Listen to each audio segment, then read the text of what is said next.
తీయకూడదు హెయిర్ అనేది. ఇలా 0 degrees లో మనం 1 length అనేది చేసుకుంటే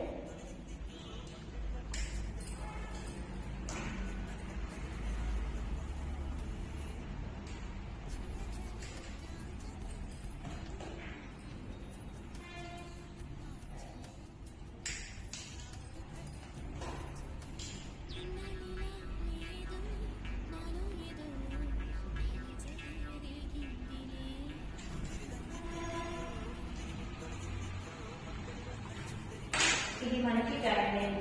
ఇది ఏదైతే ఇది గైడ్ లైన్ కన్సిడర్ చేస్తాము. ఇప్పుడు సైడ్ సెక్షన్ కూడా మనం సేమ్ లెంత్ కి మనం ఈక్వల్ గా కట్ చేసుకోవాలి.